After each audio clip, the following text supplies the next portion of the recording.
Hello everyone. Today onwards we will be starting with your new disease condition video series. Starting with the series we have neurology subject and today will be the first topic, that is meningitis. So what is meningitis? Meningitis is infection and inflammation of meninges, which is a covering layer of the brain. So three layers covers the brain. Those are dura mater, pia mater and arachnoid matter. So, what is the classical presentation of meningitis?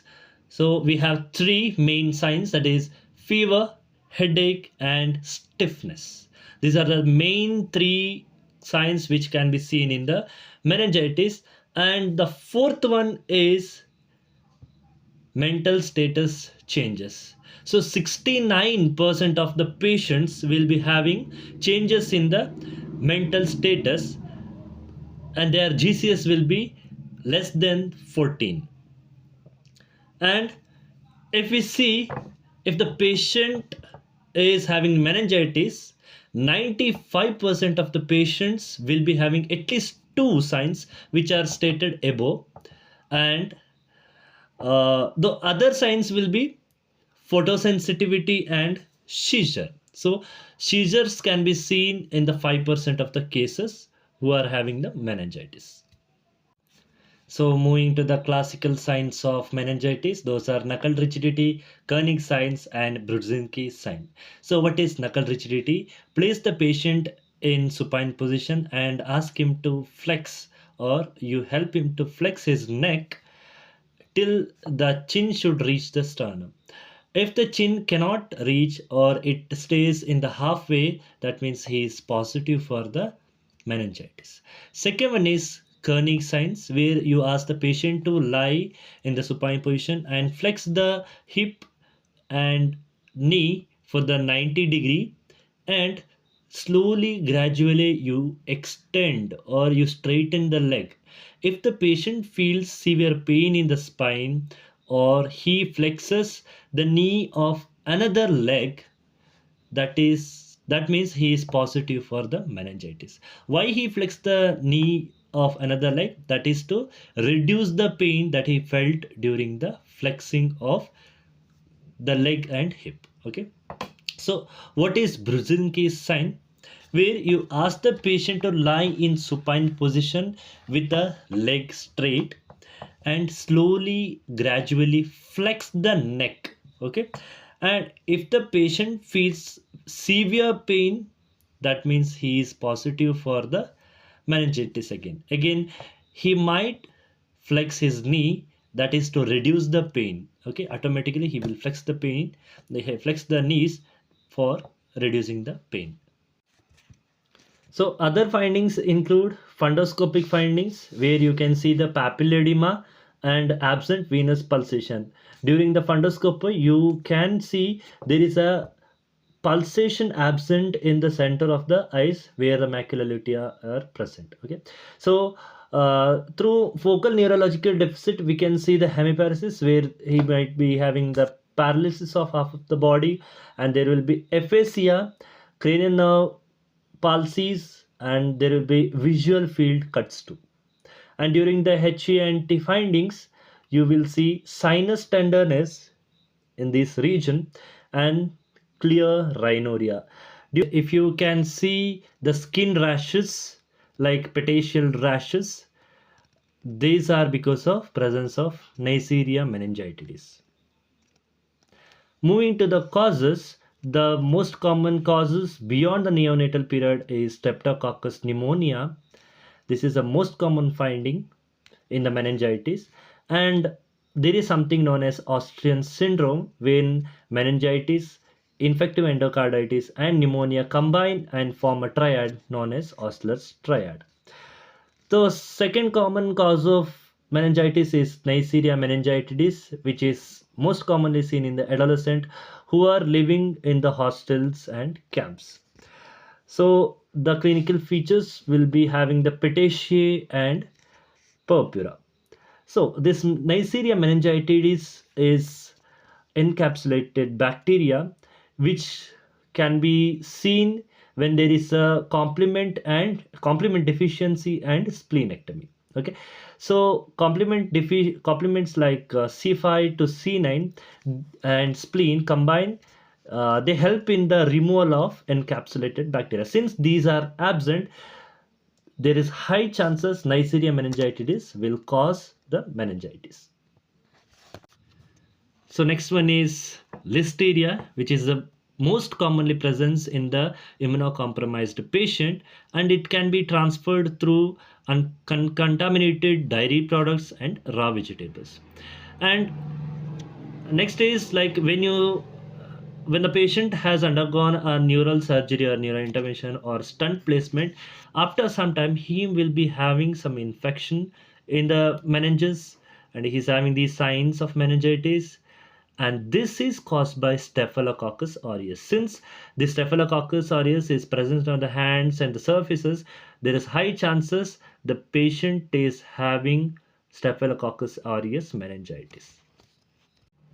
So other microbes will be Cryptococcus, which is seen in the HIV patient who are having less than 100 CD4 count cell. The one more is Haemophilus influenza, and there is high chances of getting the viral meningitis, that is through or also called as aseptic meningitis. Next, we are going for the diagnostic finding, that is main procedure we are doing here is a lumbar puncture.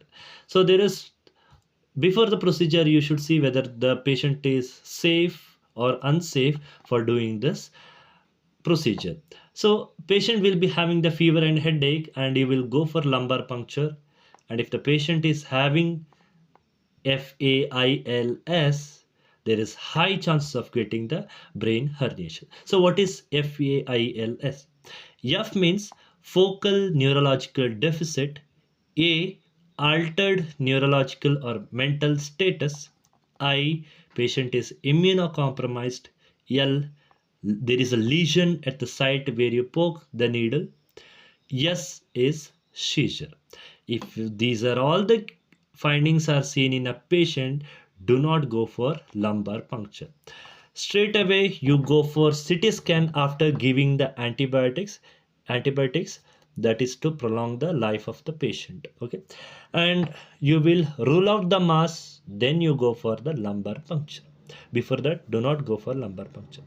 Okay, you have seen these FAILS fails are absent, then he is a safe person for doing the lumbar puncture. So straight away you go for the lumbar puncture, send the sample for the cell count and the culture, where you will see two findings. Those are, first one is lymphocytic predominant, and second one is polymorphonuclear cell predominant. Okay, if there is a presence of polymorphonuclear cell predominant, that means the patient is having the bacterial meningitis. You can straight away start the treatment. And if the patient is not having that and having the lymphocyte predominant, that means there are high chances patient is having three conditions. That is, patient might be having a TB meningitis, fungal meningitis, or viral meningitis. So if the patient is having a TB meningitis, how we will find out? That is through culture or PCR condition. And if he is positive for the TB, then you will go for rifampicin, isoniazid, pyrazinamide, and ethambutol. That you will normally TB patient will be having the 6-month regimen, but in the TB meningitis you should give for 12 months along with steroids. Okay, so patient is diagnosed for fungal meningitis, then you will give amphotericin treatment, and the most common causative agent will be Cryptococcus, that you know, we have seen this. And fungal meningitis most commonly seen in the HIV patient. And next one is viral meningitis, where you will see the Rocky Mountain spotty fever and Lyme disease. So what is Rocky Mountain spotty disease? That is centripetal rash which are proceeding towards the center of the body. That is Rocky Mountain spotty fever. Next, Lyme disease will be associated with the facial palsy. So next we'll see what are the treatment choices for the meningitis. Starting with the bacterial meningitis, for the normal adults, we will give ceftriaxone 2 gram IV BD, that is the third generation cephalosporin, and along with that we are giving vancomycin 15 to 20 mg per kg per body weight IV BD dose.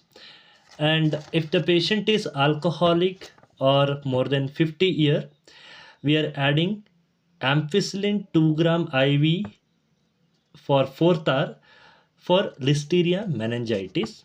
And if the patient is having beta lactam allergy, we will replace ceftriaxone with ciprofloxacin 400 mg for 8th hour or aztreonam 2 gram 6th hourly.